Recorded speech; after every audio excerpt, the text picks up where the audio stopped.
Indonesia.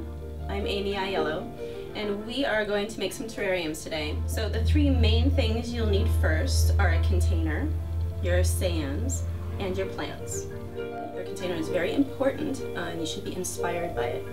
Also in the shop we have a plethora of mosses that you can use, and gosh, different shells, rocks, feathers, tiny little birds, of course decorative birds, not real ones. It's really open-ended as far as what inspires you. Today we're going to do something I call white solitude. We're going to use the white quartz sand, some beautiful succulents, and one of my very favorite colored mosses, the light green reindeer moss. We're also going to use a 12-inch hand-blown bubble bowl. So we're going to begin by putting a little sand inside the bowl. Again, this is the white quartz. Just going to pour a little in to the bottom.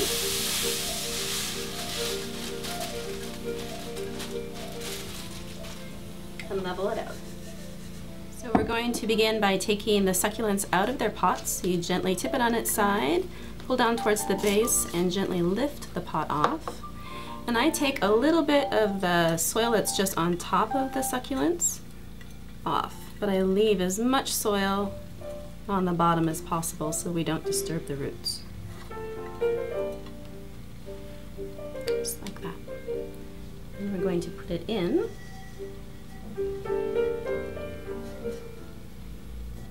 This is the only moment of true commitment, is where you put the plants, where you plant them in the terrarium. Other than that, everything else can change.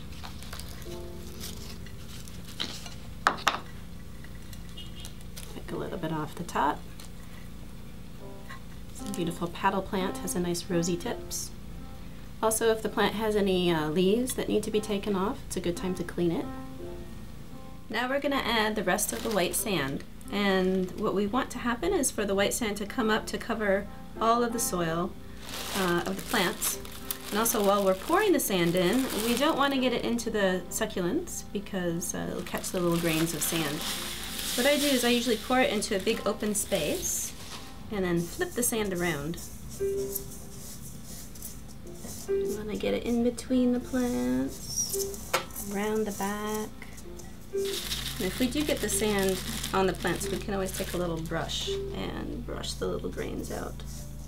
Okay, so now we're going to put some reindeer moss in. This is my light green reindeer moss. It's actually naturally dyed and preserved. So usually mosses would want to remain wet, but because it's preserved, it can go dry and it can work in succulent terrariums, which are the dry terrariums.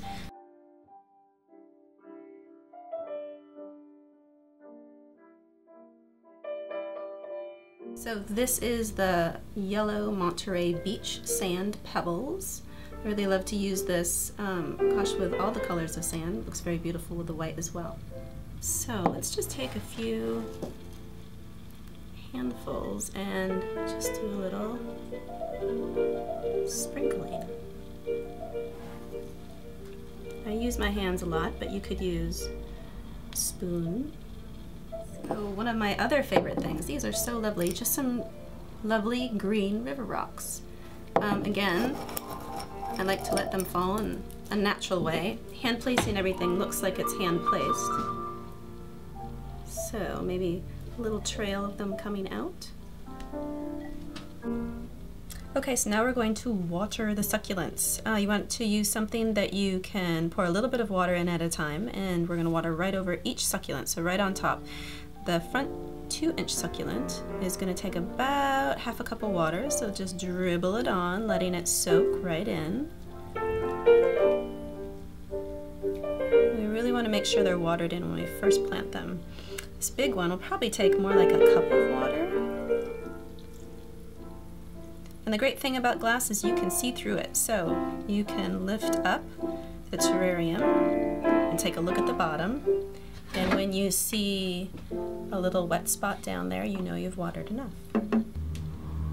There you go, you're done.